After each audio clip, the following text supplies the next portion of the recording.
안녕하세요. 건강 365 아나운서 최인경입니다. 혈관 질환에 대한 걱정은 나이 들수록 부담을 더합니다. 뇌졸중 역시 많은 분들이 두려움을 느끼는 질환인데요. 뇌혈관이 막히거나 터지면서 마비와 함께 삶의 질을 떨어뜨리는 뇌졸중.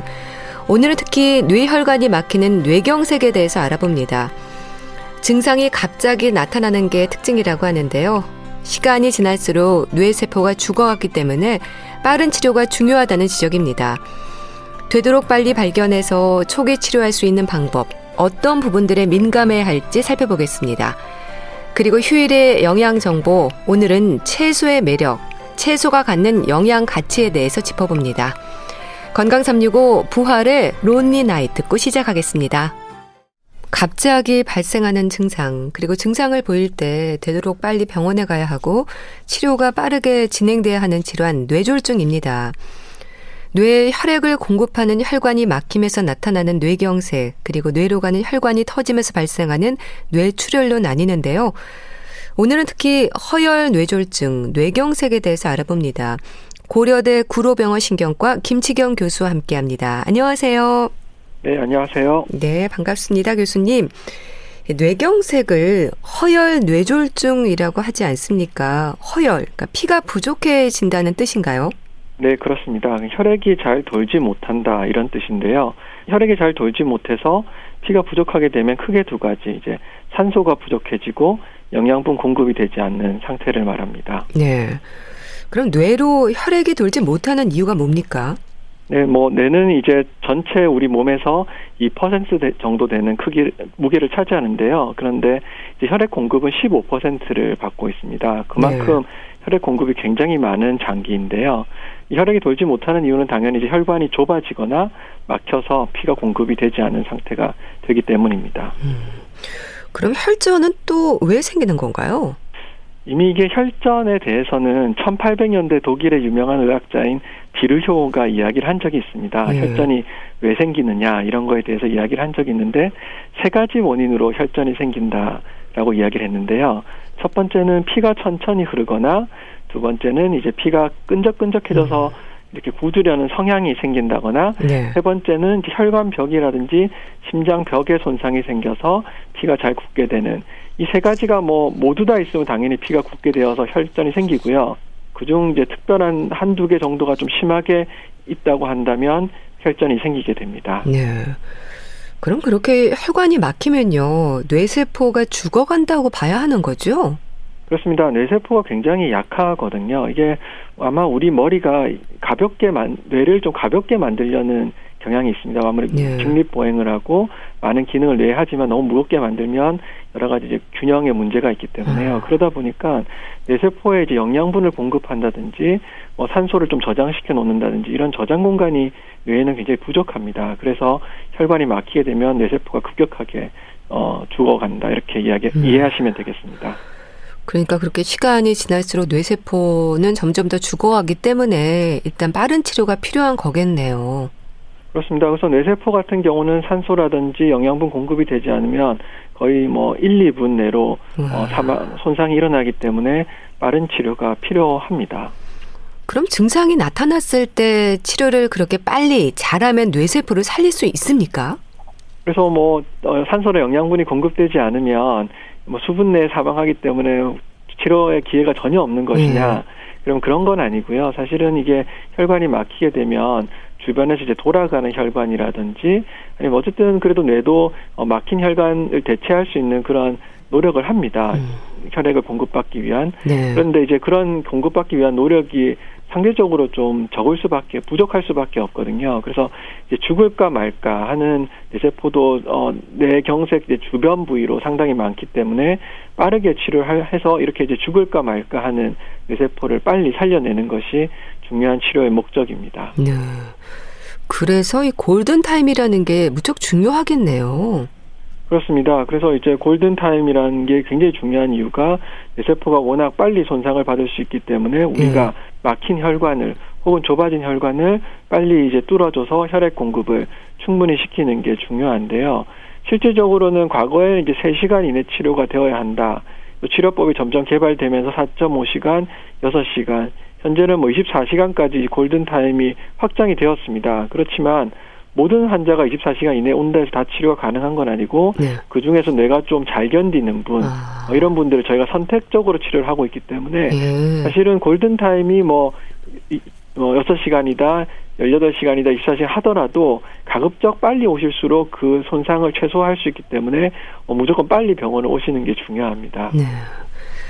근데 갑자기 증상이 나타났을 때 얼른 병원에 가야 한다. 이게 뇌경색의 증상을 얘기할 때 갑자기 생긴 증상 이렇게 갑자기가 강조가 됩니다. 근데 갑자기라는 게 어느 정도를 말하는 건가요? 아침까지는 괜찮았는데 오후에 뇌경색으로 인한 증상이 올 수도 있다는 그런 얘기인가요? 네, 그래서 아마 우리 몸에 일어나는 병 중에 이렇게 갑자기 생기는 병이 많지는 않은데요. 네. 아마 이런 이제 뇌경색, 뇌에 생기 혈관이 막히는 병과 심장 혈관이 막히는 병, 관상동맥이라 해서 심장으로 혈액 공급하는 혈관이 막혀 심근경색 이런 병들이 이제 갑자기 오는 병 중에 이제 대표적인 질환입니다. 그런데 이런 병들은 정말 갑자기 오거든요. 그래서 뭐 식사를 하다가 갑자기 마비가 온다든지, 예. 뭐 마트에서 쇼핑을 하다가 갑자기 온다든지, 아니면 뭐 TV를 보고 계시다가 갑자기 마비가 온다고 할 정도로 본인이 뚜렷하게 어떤 시점에 갑자기란 걸 이야기하실 수 있을 정도로 갑자기 오긴 합니다. 그런데 조금 저희가 이제 걱정인 거는 자다 일어나서 발견하시는 분이 있거든요. 네. 근데 이게 심근경색같이 가슴에 통증이 있거나 이런 것들은 자다가도 심한 가슴이 통증이 있거나 이러면 깰 수가 있는데 뇌경색 같은 경우는 자다가 오는 경우는 모르고 있다가 깨서 발견되는 이런 경우가 있기 때문에 그런 부분이 좀 저희가 주의를 기울여야 하는 부분입니다. 이 갑자기 생길 수 있는 증상이라고 한다면 우선 마비가 지적이 됩니다. 이거는 양쪽이 아닌 한쪽으로 나타나는 편측 마비던데요? 그렇습니다. 이 한쪽으로 나타나는 게 굉장히 중요한 증상이고요. 네. 특히나 이제 한쪽에 마비가 있다 이러면 거의 뭐 뇌 영상을 하지 않더라도 적어도 뇌경색 혹은 뇌출혈 같은 뇌혈관에 문제가 생겼다라고 우리가 의사가 생각할 정도로 한쪽에 나타난 증상이 매우 중요합니다. 그럼 그렇게 한쪽으로라는 얘기는 뭐 왼쪽이든 오른쪽이든 같은 쪽에 얼굴, 팔, 다리에 마비가 온다는 얘기인가요? 네, 대부분 이게 오른쪽 뇌는 왼쪽을 담당하고 있고 왼쪽 뇌는 오른쪽을 담당하고 있기 때문에 대부분 마비는 한쪽으로 얼굴과 팔다리가 한쪽으로 같이 오는 경우가 대부분입니다. 그렇지만 일부 구역에 따라서는 뇌 일부 구역에 따라서는 얼굴과 팔다리 마비가 교차성으로 오는 교차성 편마비이다. 이런 것도 드물게 존재는 하는데요. 네. 대부분의 경우는 한쪽에 동시에 오기 때문에 같은 쪽 마비라고 인식하시면 되겠습니다. 네. 그럼 또 마비에 대한 이해도 필요할 것 같습니다. 움직일 수 없다기보다는 이 마비라는 게 힘이 빠지는 걸 말하는 건가요?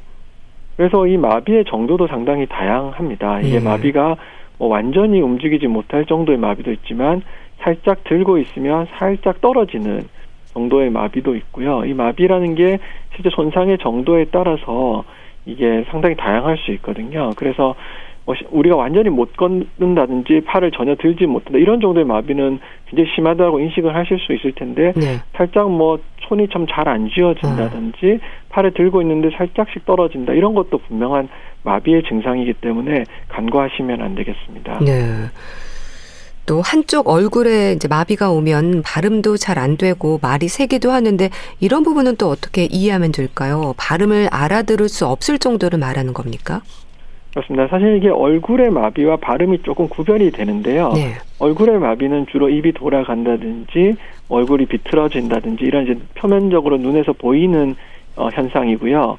발음 같은 경우는 우리가 혀라든지 구강 내에 있는 근육에 마비가 생겨서 발음이 이제 샌다, 좀 이제 어눌하다 이렇게 말해서 조금 구별은 되긴 증상입니다. 그렇지만 발음을 들으셨을 때 평소와 다르다 분명히 객관적으로 그러면 주의를 해야 되는 증상이고 발음은 사실 이게 오른쪽이 나쁜지 왼쪽이 나쁜지 알기가 좀 어렵기 때문에 평소와 분명히 발음이 좀 명확하지 않다, 뭉개진다, 샌다 이런 느낌이 있다면 주의하셔야 하는 증상입니다.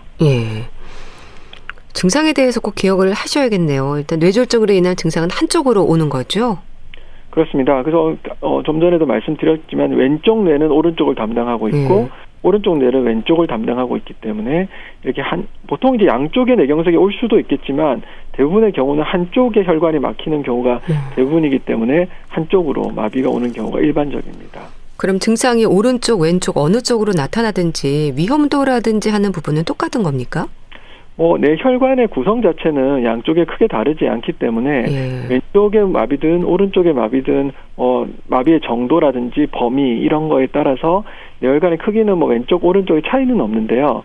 근데 보통 이제 모든 사람이 그렇지는 않지만 거의 80% 이상의 사람이 왼쪽 뇌가 우성 방구일 가능성이 많거든요. 그래서 오른쪽 뇌보다는 왼쪽 뇌가 언어 기능이라든지 우리가 실질적으로 느끼는 더 중요한 이제 고의적인 인지 능력이 왼쪽에 더 많기 때문에 보통 이제 오른쪽 마비가 오면 다른 이제 언어 장애라든지 인지 장애가 더 심하게 같이 동반되는 경우가 많기 때문에 오른쪽 장애를 좀 더 중요하게 증상적으로는 생각은 하는데요.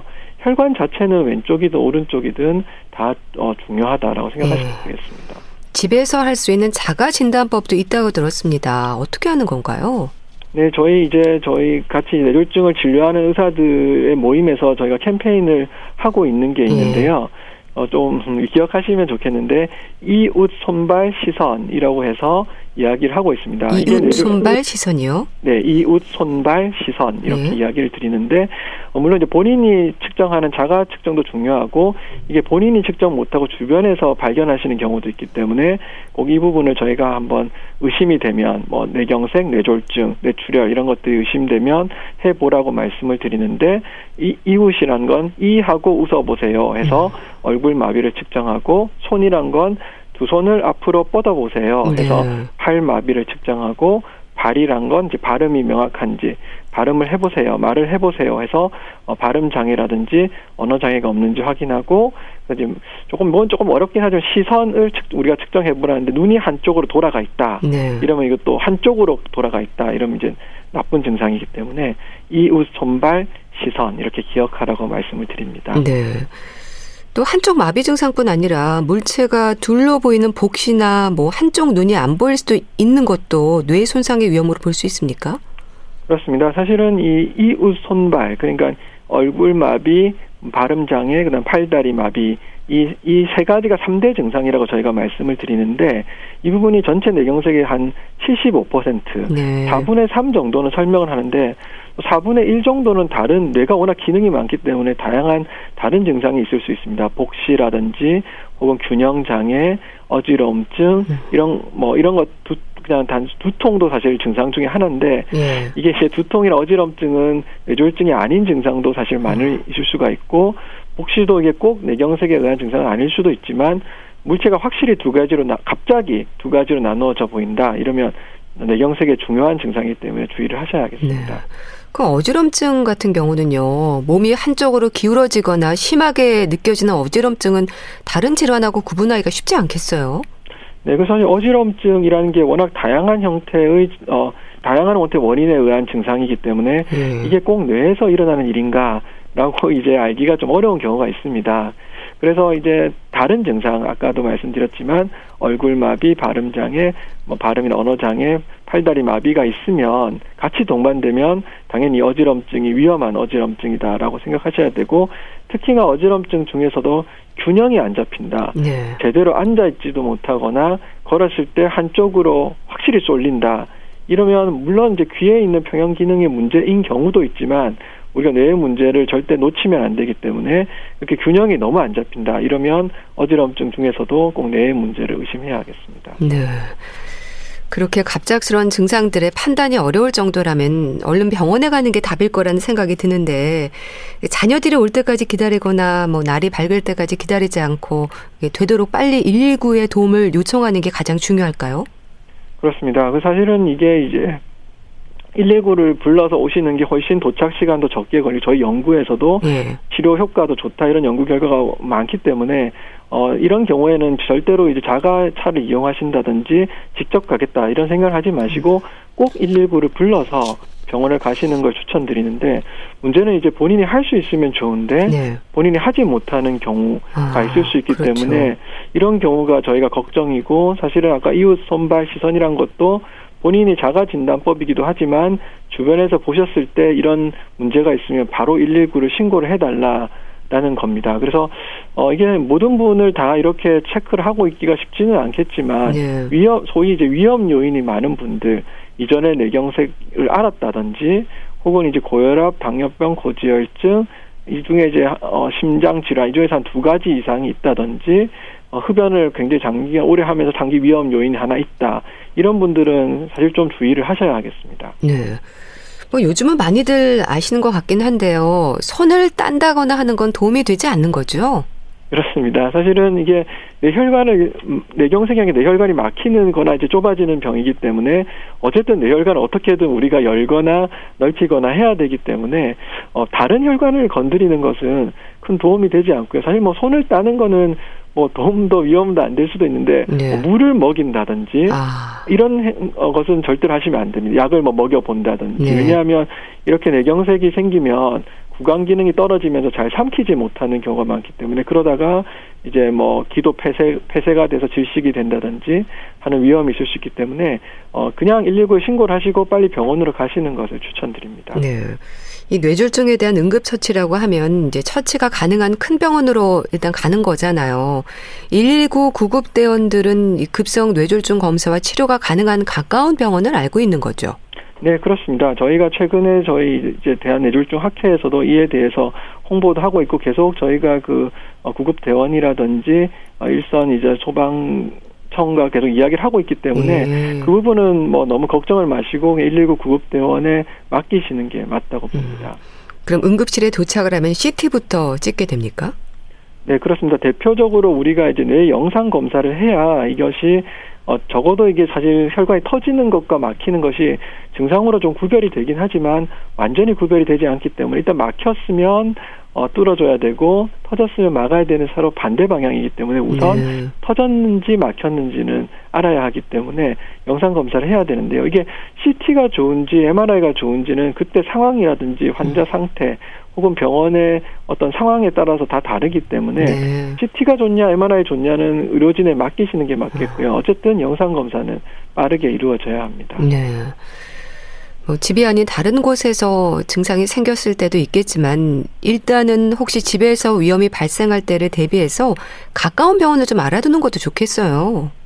사실 저는 그런 말씀을 좀 드려요. 이게 뇌혈관 질환이 이미 앓으셨다거나 위험이 있으신 분들은 가급적 좀 가까운 병원에서 치료를 받으시는 게 도움은 되실 겁니다. 왜냐하면 응급 상황에서 가더라도 이미 그전 상황을 알고 있는 곳에서 이제 치료를 받으시는 게 아무래도 좀 더 신속하고 좋은 결정을 할 가능성이 많기 때문에 이제 좀 가까운 곳에서 치료를 받는 것도 좋은 방법인데 그래도 이제 1차적으로는 우리가 굉장히 이제 골든 타임도 있고 빠르게 치료해야 되기 때문에 우선적으로는 119에 맡기는 게 저는 맞다고 생각을 하는데요. 그래도 이제 만약 근처에 있다고 한다면 119가 가급적 근처 병원이 아마 본인 다니시던 병원일 가능성이 많기 때문에 본인에 대해 잘 아는 그런 이제 주치를 가지고 계신 것도 도움이 될 겁니다. 네.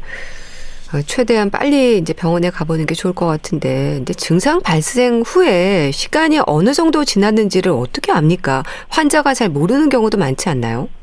그래서 이게 월나기는 갑자기 발생하기 때문에 본인이 이야기를 하실 수 있으면 사실 정확하게 아는 경우도 꽤 많습니다. 근데 과거 같은 경우는 뭐 2, 3일씩 집에 계시다가 오시는 경우가 있어서 정확히 이제 알지 못하는 경우가 있는데 사실 수시간 이내에 일어난 일들은 대부분 정확히 말씀을 해주실 수가 있기 때문에 저희가 이제 가능한데 문제는 이제 목격자가 없다든지 본인이 이야기를 못한다든지 보호자께서 이야기해 주실 수 있으면 좋은데 뚜렷하게 이야기를 못한다. 혹은 아니면 이제 자다 일어나서 발견되는 경우 이런 경우가 저희도 이 치료 결정할 때 굉장히 어려움이 많습니다. 그래서 요즘은 이렇게 이제 증상 발생 시간을 정확히 아는 경우와 정확히 모르는 경우를 나눠서 치료를 좀 하고 있는데 정확히 모르는 경우는 이제 뇌 영상 검사를 통해서 뇌가 지금 손상이 어느 정도인지를 영상학적 시간을 저희가 알 수가 있거든요. 그래서 두 가지를 조합해서 우리가 생각을 해서 치료 결정을 하고 있습니다. 네. 그렇게 증상이 나타나고 5시간 이내일 때 진행하는 정맥내 혈전 용해제는 어떤 치료인 건가요? 피떡을 녹이는 건가요? 그렇습니다. 이제 혈액이 막혔기 때문에 어떤 약을 줘서 혈전을 녹이는 그런 치료를 보통 우리가 4.5시간 이내에 시도를 하게 됩니다. 이거는 이제 아무래도 준비가 따로 많이 물론 내 영상 검사를 해서 적어도 막혔는지 터졌는지 확인하고 약을 투여해야 되겠지만 준비가 많이 필요한 치료는 아니기 때문에 즉각적으로 할 수 있다는 큰 장점이 있는데요. 문제는 이 약의 이제 부작용이 상당히 큽니다. 이게 아무래도 피를 녹이는 혈전을 녹이는 약이기 때문에 출혈의 위험이 매우 높은 약이거든요. 그래서 이 약을 많이 쓰면 좋겠지만 저희가 쓸 수 있는 한계가 있습니다. 그러다 보니까 뚫어줄 수 있는 확률도 높지 않아서 사실 이게 효과가 아주 좋다고 하기는 좀 어려운 약이라 일단 약을 투여는 하지만 그 다음 단계의 치료도 이루어지고 있습니다. 그럼 그렇게 시간 안에 혈전 용해제를 쓰면 마비를 비롯한 갑작스러운 증상들이 또 갑자기 좋아집니까?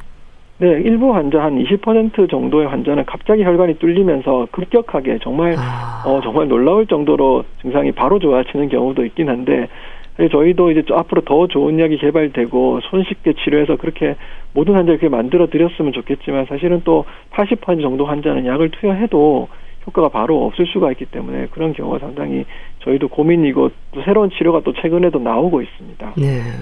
그럼 증상이 나타난 이후에 경과된 시간에 따라서 그렇게 정맥 내 혈전 용해제 치료를 하기도 하고 또 동맥 내 혈전 제거 치료가 진행이 되기도 하는 거네요.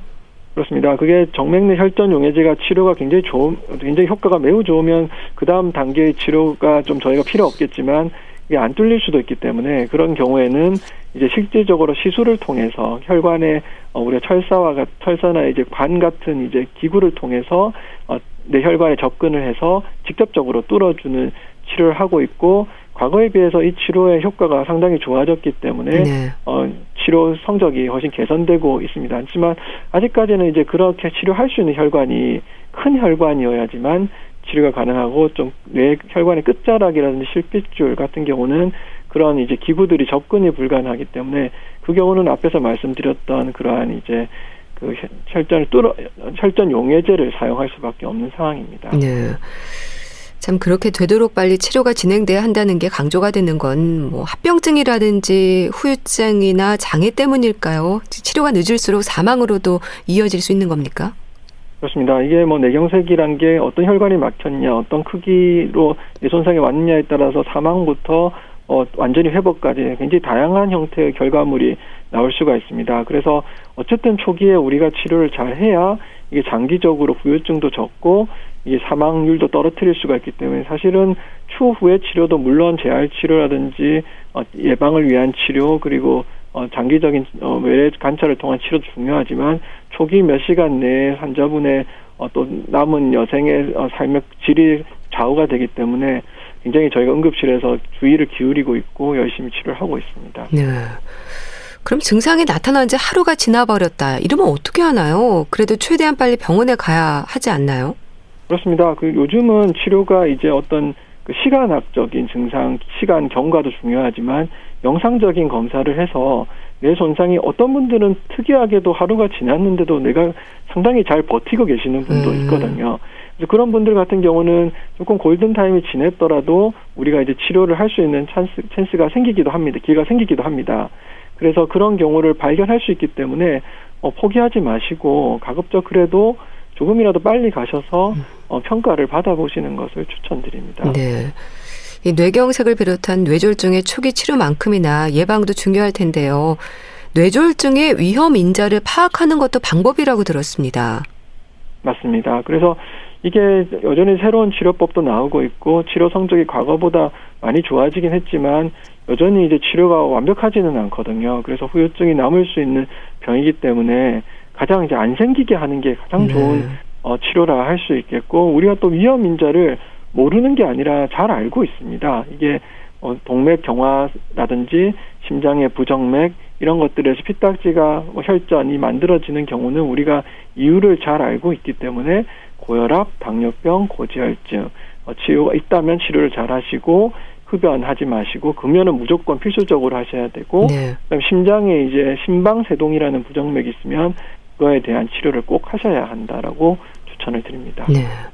또 정기적인 건강 검진을 통해서 관련된 수치를 살피는 것도 중요하겠네요.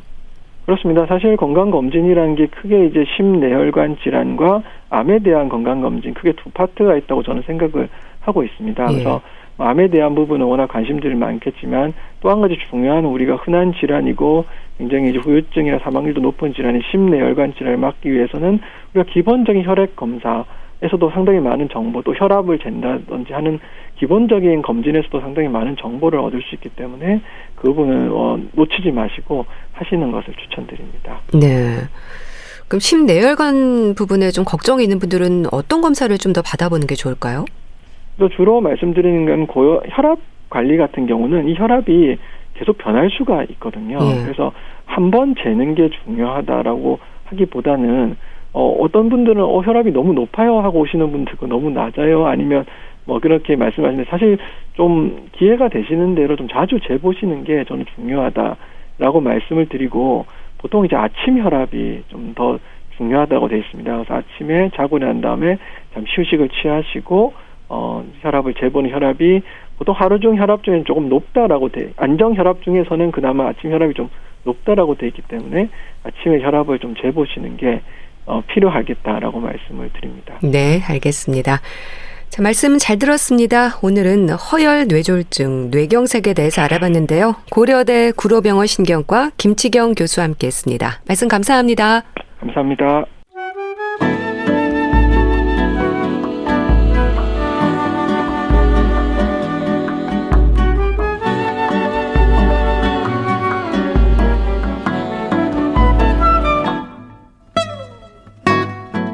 건강한 하루의 시작. KBS 라디오 건강 365. 최윤경 아나운서의 진행입니다.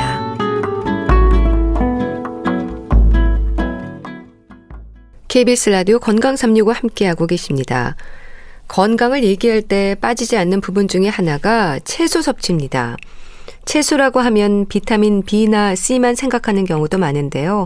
수용성 비타민뿐 아니라 지용성 비타민도 풍부해서 잘 챙겨 드셔야 하는 식품입니다. 그런데 채소를 섭취하는 데도 방법이 있다고 하는데요. 분당 재생병원 영양내과 백현옥 교수와 함께합니다. 교수님 안녕하세요. 네, 안녕하십니까. 건강을 위해서 채소 섭취도 아주 중요하죠? 그럼요. 채소에는 항산화제인 파이토케미컬과 그리고 비타민, 미네랄 영양소가 아주 풍부합니다. 따라서 건강한 식생활과 만성질환 예방을 위해서 충분량 섭취하셔야 합니다. 네. 최근 국민건강영양조사 분석 결과 요새 우리 식생활이 서구화된 건 잘 알고 있지 않습니까? 그러니까 육류 섭취가 거의 배로 늘어나면서 채소, 과일도 충분히 드셔야 되는데 거꾸로 영양 섭취 기준에도 못 미치고 오히려 최근 더 감소하는 걸 볼 수 있다고 합니다. 이건 식생활의 균형이 깨졌다는 걸 의미하기 때문에 네. 건강을 유지하기 위해서도 채소 섭취가 정말 중요합니다. 네. 이 채소에 들어있는 영양소라고 하면 일단 비타민 B나 C를 떠올립니다. 하지만 수용성 비타민뿐만이 아니라 지용성 비타민도 풍부하지 않나요?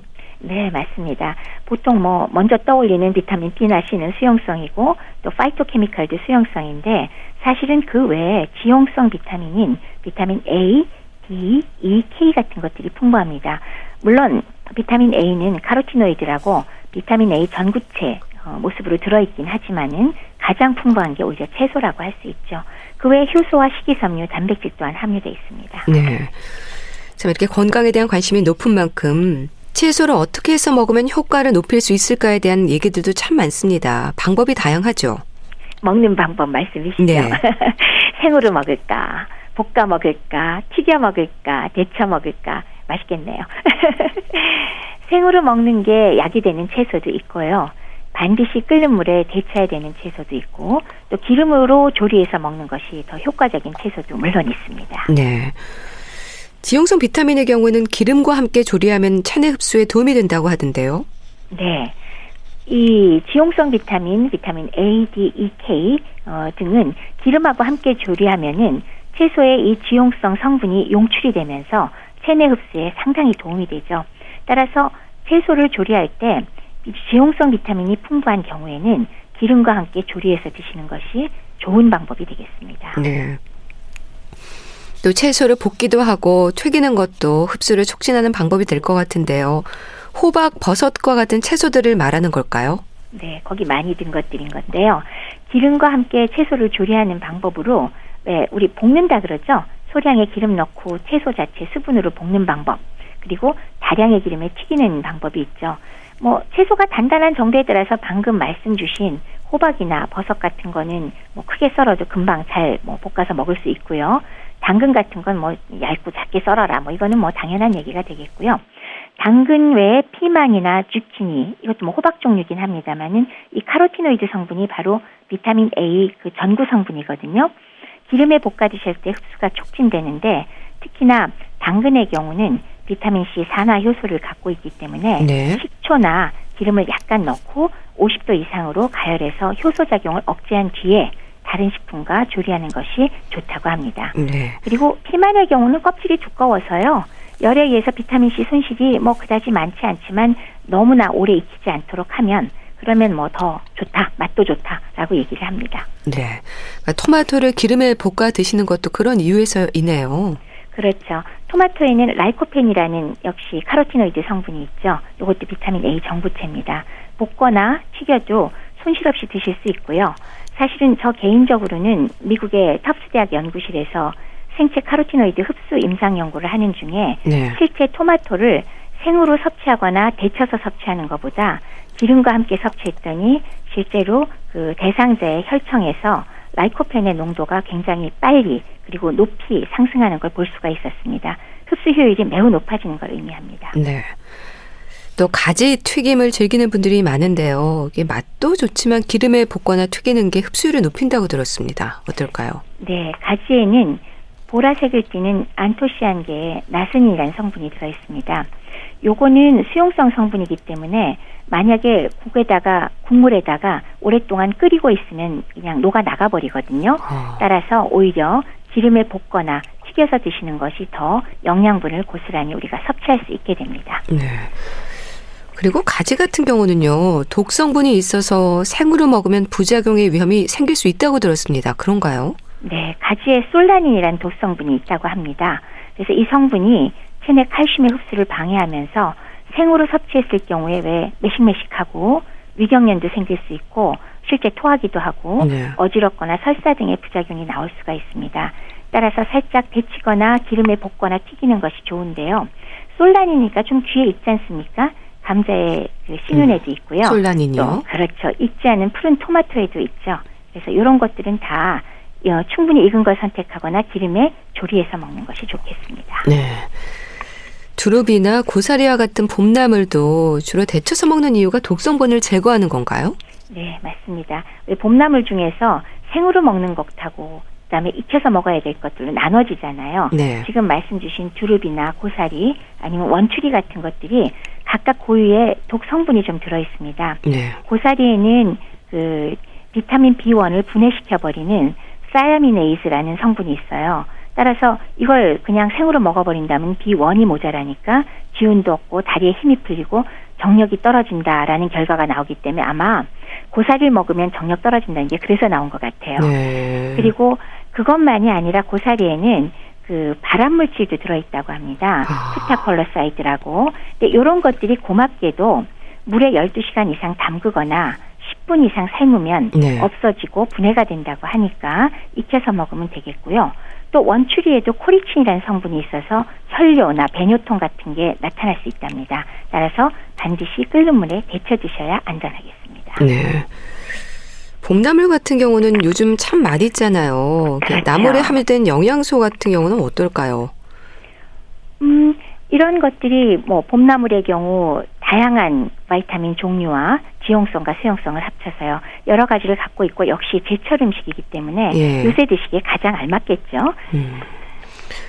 버섯은 어떻습니까? 수용성 비타민이 참 풍부하다고 들었는데 이것도 볶음 요리와 어울릴까요, 근데? 그렇죠. 그 버섯은 사실은 저칼로리 식품으로 굉장히 참 반가운 식품이잖아요. 그러면서도 상대적으로 단백질도 많고 섬유질도 많고 그리고 또 적당량의 지용성 비타민인 바이타민 A, B 그리고 바이타민 D가 또 굉장히 많고 네. 수용성인 비타민 B2나 B3, 나이아신까지도 충분할 뿐더러 칼륨이나 철, 아연, 셀레늄 같은 미네랄도 굉장히 많습니다. 반면에 나트륨 함량은 적어서 또 혈압 환자에게 부담도 적겠죠. 그래서 수용성 비타민이 소실되지 않으면서 예. 지용성 비타민도 흡수가 효율적으로 하려면 볶음 요리로 가장 잘 어울리는 식품이 되겠죠. 네. 참 기름과 잘 어울리는 채소들이 들어보니까 참 많네요. 이렇게 어우러지면서 상승 효과를 주나 봐요. 그렇죠. 그러니까 이런 지용성에 도움이 되는 영양소가 많은 경우에는 기름과 함께 드시는 게 훨씬 더 상승 효과가 있죠. 네. 그렇다고 모든 채소를 또 기름에 볶거나 튀겨 먹는 건 아닐 텐데요. 생으로 섭취하는 게 오히려 좋은 채소들은 또 어떤 게 있을까요? 생으로 먹으면 약이 되는 채소죠. 예. 그렇죠? 우리 몸에 생으로 먹어서 좋은 거는 사실은 우리 흔히 보는 여러 가지 색깔 예쁜 채소들이 있죠. 색깔 예쁜 채소요. 그렇죠. 그래서 우리 아주 색상 아주 화사한 것들 많잖아요. 예. 그래서 우리 크게는 뭐 한 5가지 내지 7가지를 이렇게 컬러푸드라고 그죠? 나누기도 하는데 예. 이렇게 홍피만이라든지 뭐 저기 적채라든지 레디시 그런 거 예. 빨간 거고요. 당근이라 노란 피만, 노란 도마도 같은 거는 황색 되겠고요. 그다음에 시금치, 녹색 피만, 고추 같은 건 청색 채소고요. 네. 또 양파나 마늘은 흰색. 그리고 또 뭐 보라색 안토시아닌 들어있는 그런 채소들 그런 것들은 다 생으로 섭취하는 게 좋은 채소들입니다. 네. 그러니까 흔히 말하는 컬러푸드 채소가 그렇죠. 여기 해당이 되는 건데 네. 이게 생으로 먹는 게 좋은 이유가 뭘까요? 여기에 컬러푸드의 이 색깔 화려한 것은 바로 우리가 얘기하는 파이토케미칼이라는 성분들입니다. 이 파이토케미칼이라는 거는 예. 식물 자신이 자외선이나 다른 동물이나 외부 환경에 대항해서 자기 자신을 보호하려는 목적에서 사실은 생성하는 물질이에요. 그런데 이 식물의 파이토케미칼을 우리가 먹어봤더니 네. 면역력도 증강되고 집중력도 강화되고 노화도 방지되고 항암 효과도 크고 또 염증도 억제시키고 해독 효과가 있다고 알려져 있습니다. 근데 이 성분이 엄청나게 많아요. 700여 종 이상이라고 하는데 발견된 것만. 그런데 이런 것들이 바로 수용성이에요. 그렇기 때문에 이거는 이리저리 손질하다가는 다 날려버리기 때문에 그렇군요. 생으로 드시는 게 아주 효과적이고요. 바로 이 컬러푸드를 색깔에 따라서 우리가 5종 혹은 7종으로 나누잖아요. 예. 조금 전에 나열한 것들을 쭉 보시면 우리가 금방 감이 잡히죠.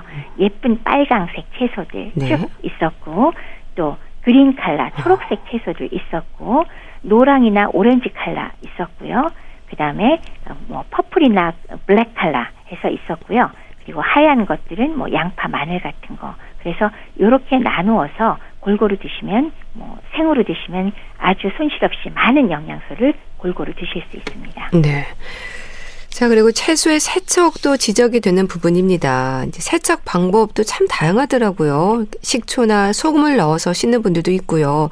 담가뒀다가 세척하는 경우도 있고 채소마다 효과적인 세척법이 따로 있습니까? 크게 봐서는 사실은 일단 담가 놓는 시간을 어느 정도 가지고요. 그다음에 그 물을 갈아가면서 네. 흔들면서 씻어주는 거. 그래서 물과 접촉 시간을 길게 하고 접촉면을 넓게 해준 다음에 예. 마지막으로 헹구는 데다가 헹구는 것이 제일 좋다고 합니다. 근데 그래서 보면은 예를 들면 딸기 같은 경우는 근데 오랫동안 담가 놓기가 어렵지 않습니까? 네. 그렇기 때문에 딸기의 경우는 한 1분 담그고 흐르는 물에 씻어주는 정도인데 다만 꼭지 부분이 역시 농약 잔류가 좀 많이 있을 수 있으니까 그것만 조금 떼어주면 되겠고요. 포도는 뭐 알알이 씻어서 떼어서 씻는 경우도 많지만 송이째로 역시 담갔다가 네. 마지막에 흐르는 물에 헹구면 괜찮다고 합니다.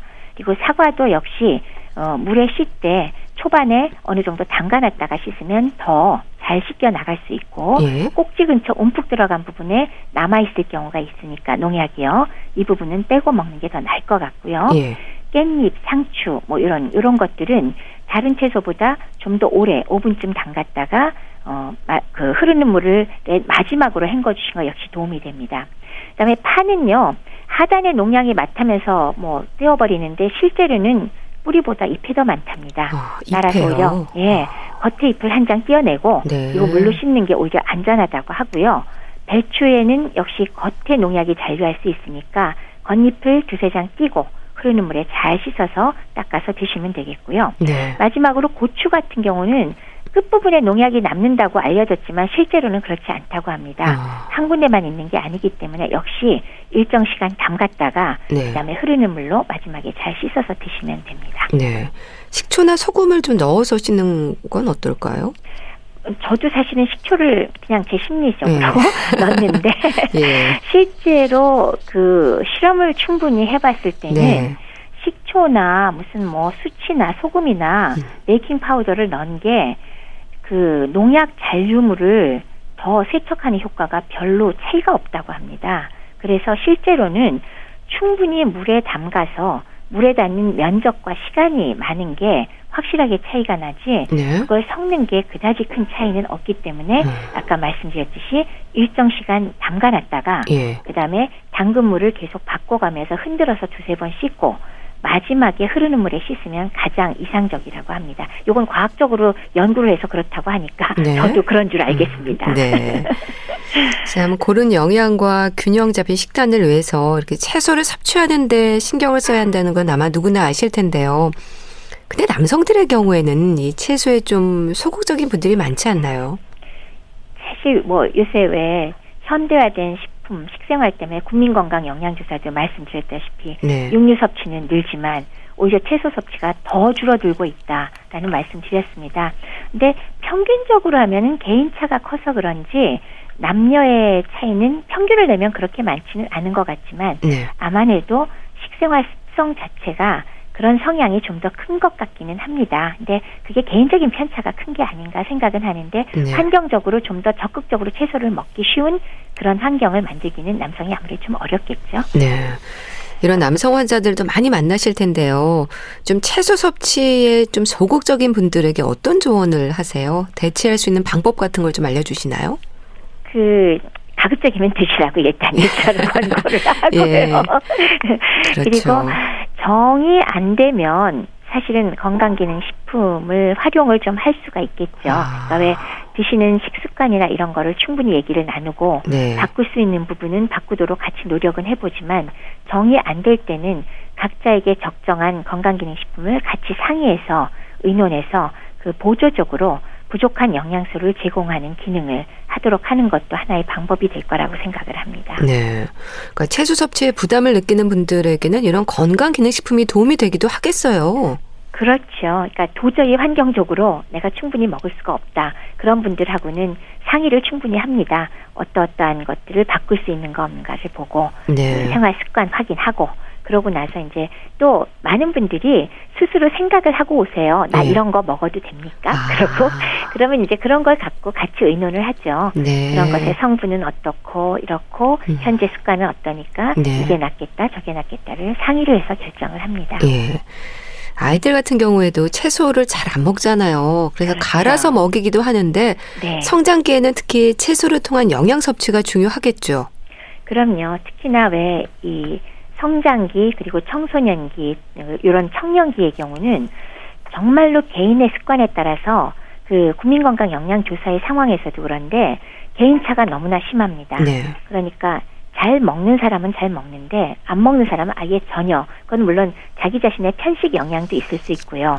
제공하는 환경이 안 될 수도 있습니다. 그러나 성장기의 어린이나 청소년기의 경우는 더더구나 이런 비타민과 그리고 미네랄 이런 마이크로뉴트리언트 미세 영양소가 있어야 우리가 섭취하는 열량 영양소와 함께 충분한 성장과 그리고 건강을 유지할 수 있기 때문에 네. 채소 섭취는 정말 중요하고요.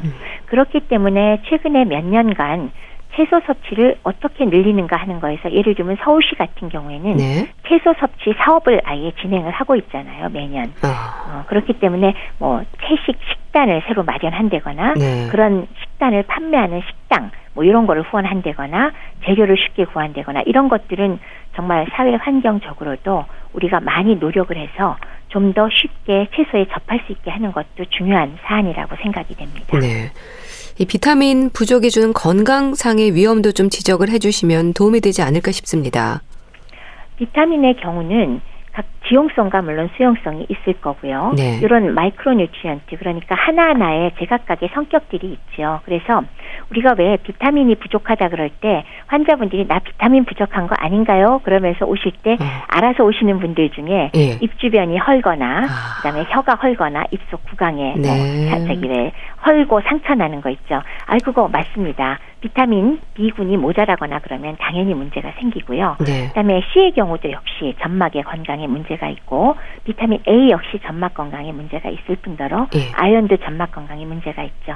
그래서 피부 점막들의 건강에 골고루 관계가 되고 또 이런 것들이 또 하나는 그 신경세포나 이런 데도 영향을 미치기 때문에 뭐 갑자기 인지 기능이 떨어지거나 신경세포에 문제가 되고 이런 것들도 이런 미세 영양소들과 관계가 매우 크지요. 네. 그리고 면역력 문제가 있을 수가 있겠고요. 따라서 이런 비타민이요, 미세 영양소들, 미네랄들이 부족하면은 어떤 면에서 우리가 일상생활에 신경 쓰는 부분들이 있죠. 네. 그러니까 내가 뭐 면역력이 떨어지고 인지 기능이 떨어지고 피부가 거칠어지고 그리고 점막 건강이 전부 나빠지니까 당장 입 주변도 헐고 장이 안 그렇겠네요. 좋고 소화 안 되고 모든 증상과 연관을 지을 수가 있기 때문에 네. 이런 걸 충분히 드시는 방법으로 그냥 채소와 과일을 충분히 드시는 걸로 된다면 맛도 좋고 얼마나 좋아요. 네. 골고루 드시는 게 정말 바람직하겠죠. 예. 참, 이 봄에는 특히 나물을 비롯해서 제철 채소를 섭취하기 좋을 때잖아요. 건강을 위한 채소 섭취 다시 한번 강조해 주신다면은요? 네, 제가 한 몇 가지 측면에서 강조를 해드린다면요. 네. 첫 번째는 채소 섭취의 양은 어떻게 하면 좋을까 하는 점에서 채소는 자체가 열량이 별로 높지 않죠. 그리고 다양한 항산화제, 파이토케미칼과 비타민, 미네랄들이 함유되어 있기 때문에 요건 장점이 특별히 양을 제한할 필요 없이 끼니 때마다 두세 가지는 꼭 드셨으면 좋겠다 하는 게 첫 번째 권고고요. 네. 두 번째는 식품을 선택하고 조리하는 면에 있어서 당연히 제철 음식 드시는 거 제일 좋고요.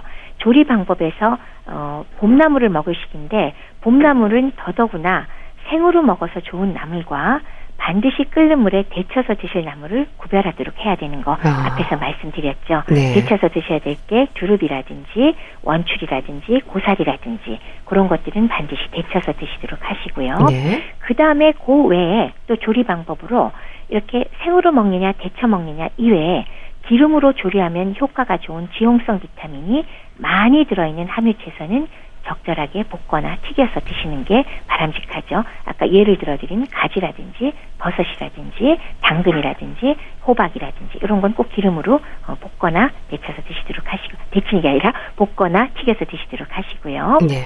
세 번째는 생으로 먹는 칼라푸드는 여러 색깔을 골고루 섞어서 드시는 골고루요? 것을 예. 권장드립니다. 그리고 네 번째로는요, 세척 방법이죠. 잔류 농약 제거를 위해서 세척하는 방법에서는 기본적으로 물에 닿는 시간과 면적이 넓을수록 좋기 때문에 네. 어느 정도 담가두었다가 물을 바꿔가면서 손으로 저어서 씻고 네. 마지막으로 흐르는 물에 헹구는 것이 제일 바람직하고요. 식초나 다른 것들을 쓰는 거는 크게 차이가 없다고 합니다. 그리고 마지막으로 다섯 번째는 다이어트 식품으로 사실은 주목받고 있는 과일과 채소를 짜서 우리 착즙 주스를 네. 많이 활용하잖아요. 그런데 여기에는 조금은 함정이 있는 게 식이섬유가 거의 다 배제가 돼버렸어요. 그렇기 때문에 반드시 이것이 우리가 생각하듯 하루에 섭취할 수 있는 모든 채소를 착즙 주스 한 병으로 먹을 수 있다, 섭취할 수 있다는 거는 다소는 환상이라는 거 염두에 두시고요. 네. 보조적으로 다른 청량음료나 건강에 안 좋은 음료보다는 훨씬 바람직하지만은 그러나 그것이 모든 채소와 과일을 대체할 수 있다. 요거는 아니다. 그래서 건강에 최상의 선택은 아니다라는 것 꼭 염두에 두셨으면 합니다. 네, 알겠습니다. 자, 오늘은 건강을 위한 채소 섭취에 대해서 말씀드렸는데요. 분당 재생병원 영양내과 백현욱 교수와 함께했습니다. 말씀 감사합니다. 네, 감사합니다. 윤하의 기다리다 보내드리면서 인사드릴게요. 건강365 아나운서 최인경이었습니다. 고맙습니다.